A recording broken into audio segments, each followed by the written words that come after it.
I want you to fake. I don't want you to make up anything.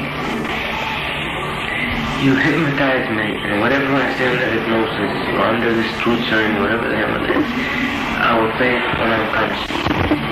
But right now, as I speak to you now, sir, I have no recollection. The thing that bothers me is that you say you don't even remember any part of it, anything you've written there. Not a single damn thing. That bothers me. How could you carry a gun from your car back to the Ambassador Hotel and not know that you had it? What did you think it was in there? Applesauce? In his solo jail cell interview with Sirhan Sirhan, prosecution psychiatrist Dr. Seymour Pollack seems genuinely disturbed by Sirhan's lack of memory. But, as we shall hear, that fact doesn't prevent him from coaching the prisoner on what his motive might have been. Sirhan, however, remains confused. Maybe I am crazy, he says. I don't know what to tell you. I just can't explain it. Pollack then reminds him that other people were wounded, and Sirhan, hardly sounding like a murdering fanatic, responds, "What did they do to me that they had to be hurt?" That's the picture I've gotten from you, the feelings about you, this intense Arab nationalist who feels the American political figures letting the Arab world down. In other words, your trial is a trial in which you are sort of accusing America of burying a million Arabs. In fact, if I assume then that this is so, that you really want the world to see the Arab suffering and to see that American policy has helped that suffering, why, I say, don't you remember all of this? Why don't you remember clearly? maybe I am. Maybe I am. Maybe I don't know it. And I'm not trying to tell you it was really, but really, I can't explain it. You know, a number of other people were shot too, were wounded, you know that, don't you? What did they do to me that they had to be hurt? I think that you had this pretty blind rage, anger, resentment. I mean, to you, at that time, Kennedy was really the biggest bastard in the world. He was the biggest son of a bitch. Pollack here seems not to understand that he has asked a key question. If Sirhan murdered Robert Kennedy to make a political gesture on behalf of the dispossessed Palestinian Arabs, why doesn't he remember? And why such remorse? My own conscience doesn't agree with what I did, Sirhan says sadly. In what way? Pollack asks, taken aback. It's against my upbringing, says Sirhan.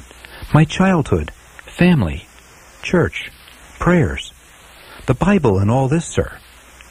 Sirhan, as many people don't know, was a Christian. Now returning to the quote. And here I go and splatter this guy's brains. It's just not me. It's just not me. My own conscience doesn't agree with me with what I did. Your own conscience? My own conscience doesn't agree. In what way? It's against my upbringing, my very nature, sir.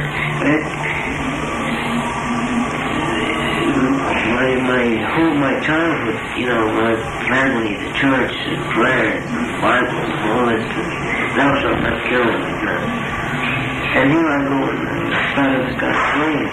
It's just not me. If we accept for the moment the possibility that Sirhan Sirhan was a remote control assassin, the question then arises as to who could have programmed him.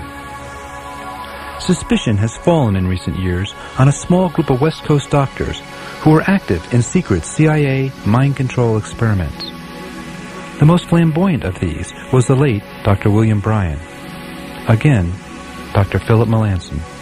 William Bryan was, by his own admission, one of the primary researchers for the government in brainwashing, in hypnoprogramming, and in a variety of things. He was an out-of-control, super hypno character who exploited women through his hypnosis practice and was temporarily disbarred as a result. He bragged about his work for the government, said he was the czar of brainwashing, and he was also involved with the man I call Reasoner, and with another man, all of whom worked together in Southern and Northern California, all of whom worked for the government, and my belief is that 2 of them, if not 3 of them, had something to do with Sirhan's programming. William Bryan was a rather large man, weighing 386 pounds. He has been variously referred to as the most brilliant man in the field of hypnotism and as a, quote, misguided genius. His private practice involved sex therapy, and by his own admission, he frequently had sex with his female patients. Did William Bryan believe that a subject could be programmed to perform acts that were out of character? Let's listen.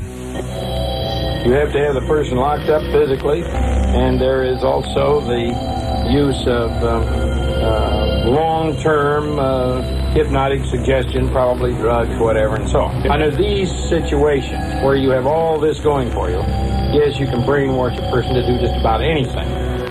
Did William Bryan have anything at all to do with Robert Kennedy's accused killer? Well, in the year before his death in 1976, Bryan reportedly bragged to 2 prostitutes who serviced him regularly that he had, in fact, hypnotized Sirhan. Bryan also liked to brag about his most crowning achievement, the deprogramming of Albert DeSalvo, the Boston Strangler. In Sirhan's notebook, that strange document with page after page of almost indecipherable trance-induced scribbling, there appears the entry, "God help me, please help me. Salvo, di salvo, dies salvo." It's a curious notation to be sure, but is it possible that while working upon Sirhan, the programmer couldn't help talking about his favorite subject? And that this entry, by way of the captured mind of Sirhan Sirhan, is really the palm print of Dr. William Bryan? If we take Sirhan's words, "It's just not me," at face value, then who was it? What bad dream befell this young man? It's my handwriting. They are my thoughts, but I don't remember them. They are the writings of a maniac. They're not the writings of me now. In the spring of 1992, a petition was brought before the Los Angeles County Grand Jury requesting the appointment of a special prosecutor to investigate the Los Angeles Police Department for willful and corrupt misconduct in its investigation of the murder of Robert Kennedy. This request was signed by over 50 notables, including Arthur Schlesinger Jr., Frank Mankiewicz, Norman Mailer, Sam Dash, Cesar Chavez, and Oliver Stone. It was accompanied by 800 pages of exhibits documenting the LAPD's destruction of evidence, falsification of evidence, and coercion of witnesses.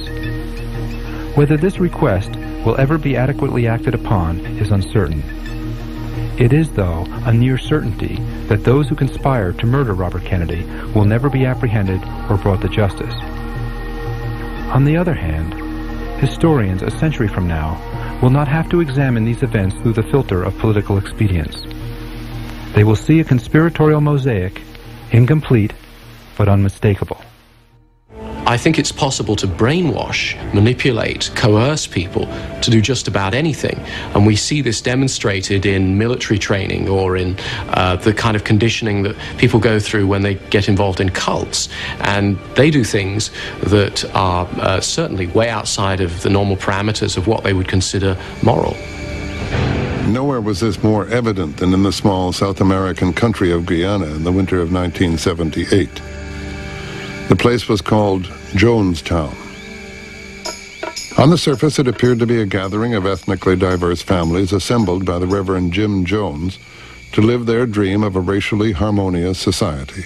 This reporter spoke to many Jonestown people. They all insisted that it was a peaceful and productive place in which to live. Are you happy here? Oh, I should say I am. I've never been any happier in my life. Despite the outward appearance of normality, reports of sexual abuse, torture, and members being held against their will filtered back to the United States. San Francisco Congressman Leo Ryan flew to Guyana to investigate the allegations.